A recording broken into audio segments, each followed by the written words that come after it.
2장 8절에서부터 14절까지만 읽겠습니다. 누가복음 2장 8절에서부터 14절까지 났어요. 누가복음을 어딘지 모른다고 하면 문제가 심각한데?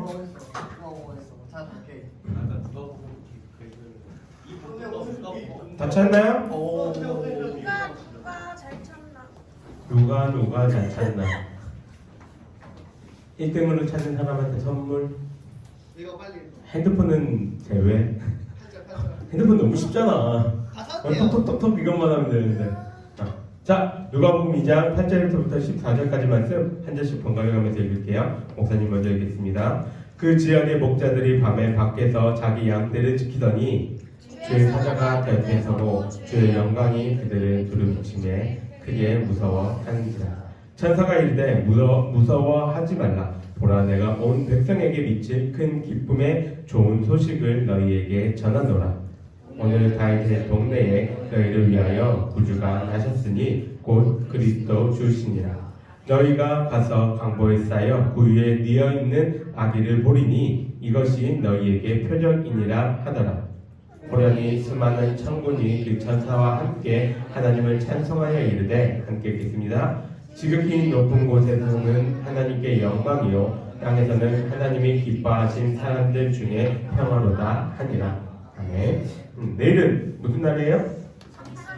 네, 내일은 아기 예수님이 이 땅에 오신 그날 기념하는 크리스마스입니다.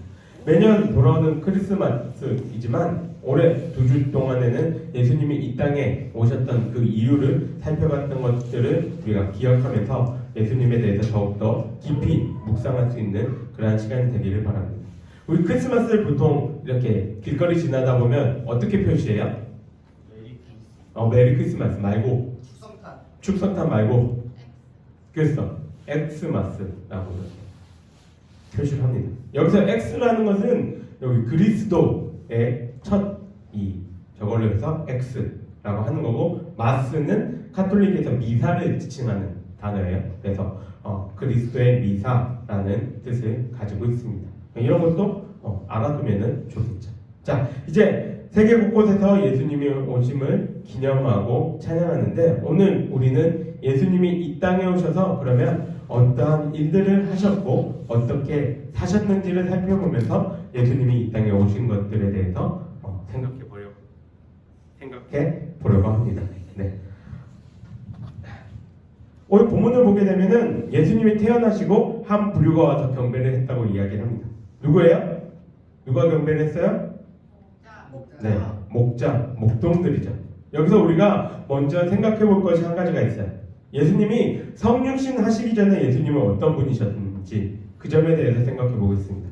13절과 14절을 보게 되면 목자들에게 예수님의 탄생을 전하는 와중에 갑자기 수많은 천군천사가 와서 이제 찬송을 하는 모습을 이렇게 기록하고 있습니다.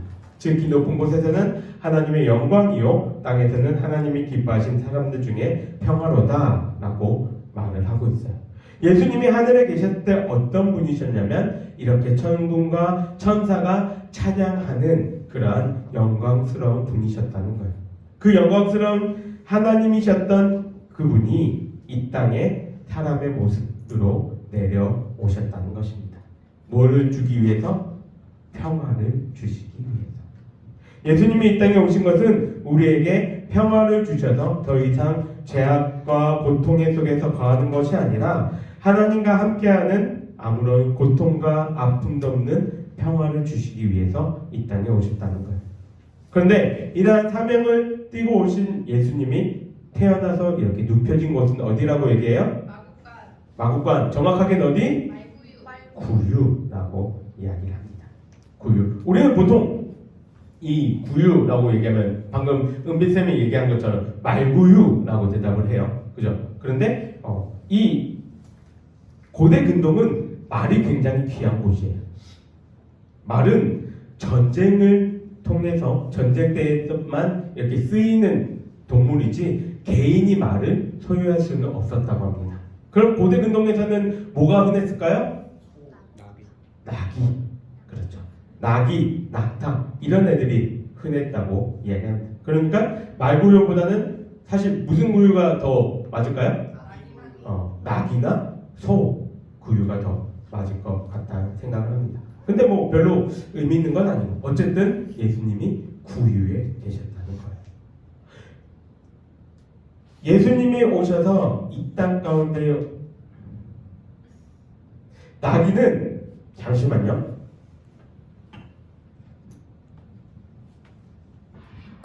네, 말은 굉장히 비싸고 전쟁에 이렇게 쓰이는 물자들로 아까 개인이 소유하기 힘든 물건이라고 얘기했어요. 그 대신 나귀는 쌌고 물건을 나르거나 고기를 먹거나 우유를 먹거나 여러 가지의 쓰임이 있던 동물이었습니다. 그래서 성경에서의 말은 힘과 전쟁 이런 심판을 또 의미하지만 나귀는 어떤 것들을 의미하냐면 겸손과 비천과 순종을 의미합니다. 우리 친구들 잘 한번 생각해 보세요. 겸손과 비천과 순종. 예수님이 오셔서 이 땅 가운데 행하셨던 일들이 어떤 거예요? 겸손과 비천과 순종의 삶이셨다는 겁니다. 예수님이 공생애를 마치시고 예루살렘에 입성하실 때 뭘 타고 들어가셨어요? 어린 나귀 새끼를 타고 들어가셨습니다. 세상의 왕이요 임금으로오신 예수님이 나귀를 타고 들어가셨다는 거예요. 예수님은 이 땅에서 철저히 순종과 겸손의 모습으로 살아가셨습니다. 오늘 여러분들과 살펴보고자 하는 예수님의 세 가지 모습이 바로 이겁니다. 겸손과 비천과 순종. 겸손의 예수님의 모습은 어떤 모습입니까? 누가복음 22장 27절에 예수님은 이렇게 말씀하십니다. 나는 섬기는 자로 너희 중에 있노라. 섬긴다는 것은 뭐예요? 남을 위해 주고 그 사람을 위해서 헌신하는 것을 이야기합니다. 예수님이 이 땅에 오시기 전에 어떠한 존재라고 얘기했나요? 예수님은 하나님이셨다라고 얘기했어요. 요한복음 1장은 뭐라고 얘기하냐면 태초에 말씀이 계셨고 그 말씀은 하나님이셨는데 이 땅의 사람들을 위해서 그 말씀이 빛으로 생명으로 오셨다라고 얘기합니다. 왕 되신 그분이 말씀이셨던 그분이 이 땅에 오신 이유가 섬기기 위해 오셨다는 것입니다. 우리는 예수님의 이 점을 닮아야 되는 거예요. 섬긴다는 것은 어떻게 해야 될까요? 섬길 때 우리의 몸의 모습은 어떻게 해야 될까요? 나를 낮춰야 됩니다. 내가 낮아지지 않으면 섬길 수가 없어요. 나를 드러내고 나를 자랑하면은 다른 일을 섬길 수 없습니다. 섬긴다는 것은 철저히 나를 낮추고 상대방을 높여주는 것을 이야기합니다. 우리 친구들 모두가 예수님의 이 섬김을 생각하고 우리 또한 남을 섬기는 모습으로 살아갈 수 있기를 바랍니다. 두 번째는 비천이라는 것에 대해서 생각해 볼게요. 비천이라는 단어의 뜻은 지위나 신분의 낮음을 이야기합니다. 영화 좋아해요? 지난주 수요일 날 우리나라 한국 영화 큰 영화가 하나 개봉했어요. 뭐예요? 네, 영어 싫어한다며요. 노량 이제 개봉했습니다. 네, 노량이 이렇게 개봉했는데 누구 나오는 거예요? 이순신 장군에 대한 이야기죠. 그 이순신 장군이 2번 백의종군 했다는 사실을 알고 있나요? 백의종군이 뭘까요? 백의종군은 무슨 말이에요? 장수로 하여금 사명의 신분으로 공부하게 하는. 그렇죠. 저겁니다. 무슨 말이에요?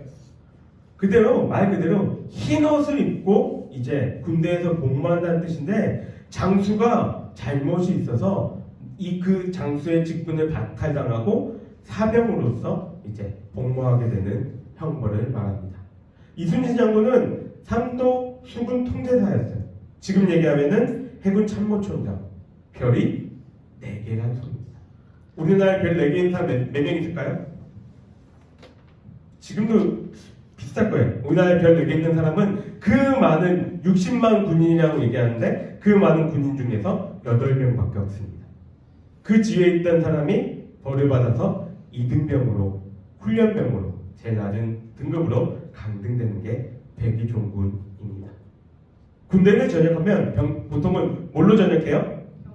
병장으로 전역합니다. 지금은 이 정도는 아닌 것 같아요. 근데 목사님이 군생활 했을 때만 해도 병장은 그 부대 내에서 아무도 손을 안 대요. 간부도 손을 안 댑니다. 병장 그냥 누워있기만 하면 돼요. 그리고 말만 하면 돼요. 누구야 나 배고프다. 라면 끓여봐라. 누구야 나 목마르다. 물 좀 가져와라. 덥네 선풍기 좀 틀어라. 말만 하면 돼요. 그런데 이러다 전역을 하고 세상에 나오게 되면 어떨까요? 가끔은 정신을 못 차릴 때가 있습니다. 세상에서도 내가 아직도 병장인 것 같아요. 네. 세상 사람들에게 나는 그냥 한 사람일 뿐인데 그걸 벗어나는 데에는 오랜 시간이 걸리기도 합니다. 자, 우리가 생각할 때는 별거 아닌 군대에서 이렇게 나온 병장도 사회로 돌아가면 고생을 하는데 장군이 제일 낮은 계급을 가면 얼마나 고생할까요? 그런데 우리 같은 피조물들도 그런데 모든 것을 아시는 창조주이고 주인 되신 그분이 종이 되셨다는 것은 얼마나 힘들고 아픈 일일까요? 예수님의 비천함을 나타내는 한 구절이 있습니다. 마태복음 8장 20절. 예수께서 이르시되 여우도 굴이 있고 공중에서도 거처가 있을 때 인자는 머리 둘 곳이 없다 하시더라. 이 말씀은 참 가슴 아픈 말이에요. 세상에 만물의 주관자이고 주인 되시는 그분이 이 땅에 오셨는데 나는 쉴 곳이 하나도 없어 라고 말씀하신 거예요. 예수님은 이러한 수치와 고난을 감당하셨습니다. 누구 때문에? 저와 여러분 때문에. 왕이셨던 그분이 이러한 수치와 아픔과 고통을 다 겪으신 것이에요. 예수님이 탄생하신 크리스마스는 이러한 날의 시작입니다.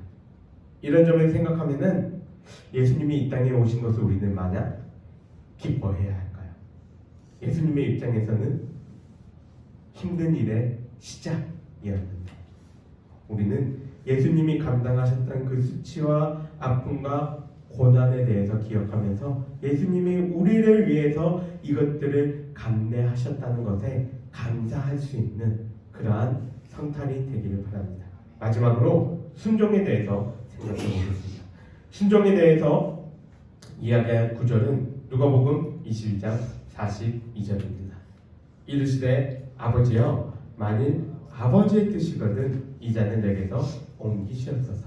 그러나 내 원대로 마시옵고 아버지의 원대로 되기를 원하나이다. 언제 하신 기도예요? 예수님이 잡히시던 날 겟세마네 동산에서 하신 기도였습니다. 그 기도의 내용이 뭐예요? 이 잔을 옮겨달라. 인간으로 오셨지만 예수님에게도 이 사명은 너무나도 벅찬 일이었던 거예요. 인간의 생각으로는 거부하고 싶은 거예요. 너무 무거운 짐이라는 거예요. 벗고 싶은 거예요.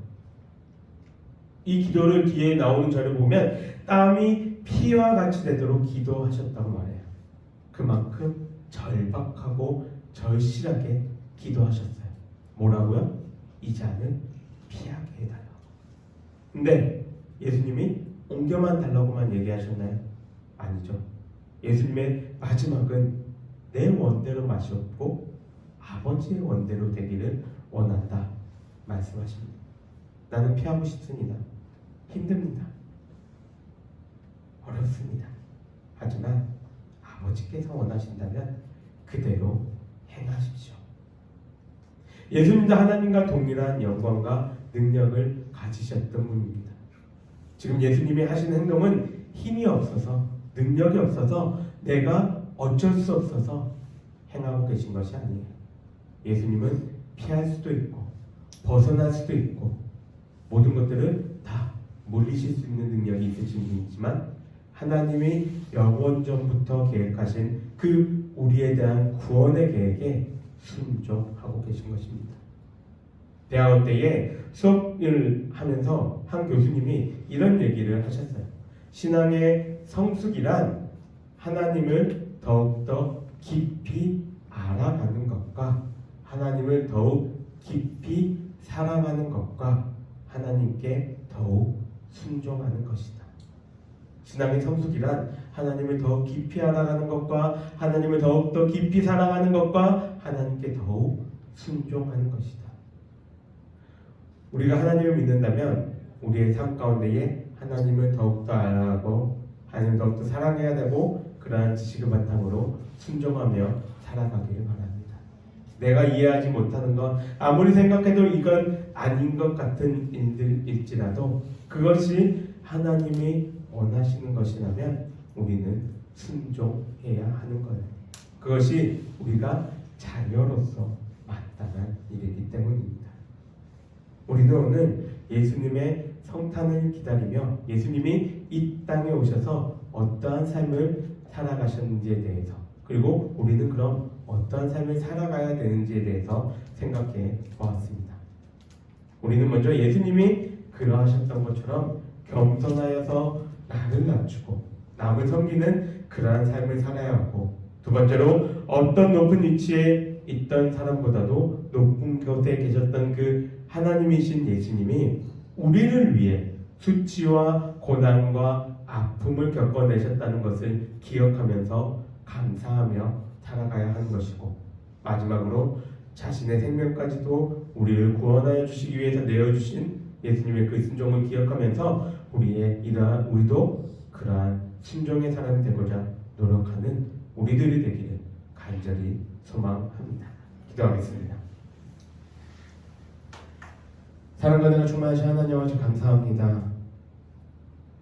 성탄을 맞이하는 우리들에게 예수님이 이 땅에 태어나셔서 그리고 어떠한 일들을 행하셨는지에 대해서 우리가 다시 한번 생각해 봅니다. 겸손하셨고 그 낮은 가운데 오셔도 우리를 위하여 행하셨으며 모든 것을 자기의 생명까지 내어놓으시면서 순종하셨던 그 예수님의 모습을 우리가 기억하며 우리의 삶 가운데서도 그러한 인생을 살아가길 원합니다. 겸손하게 그리고 낮은 위치에 처해 있을 때에도 주님을 바라보며 또한 순종으로 내가 이해할 수 없어도 내가 그것들을 다 소화할 수 없어도 주님이 옳다 하시며 순종하며 살아갈 수 있는 우리 친구들 되게 하여 주시옵소서.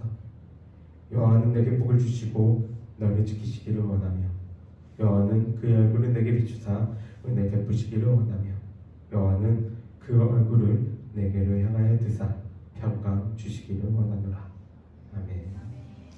수고하셨습니다.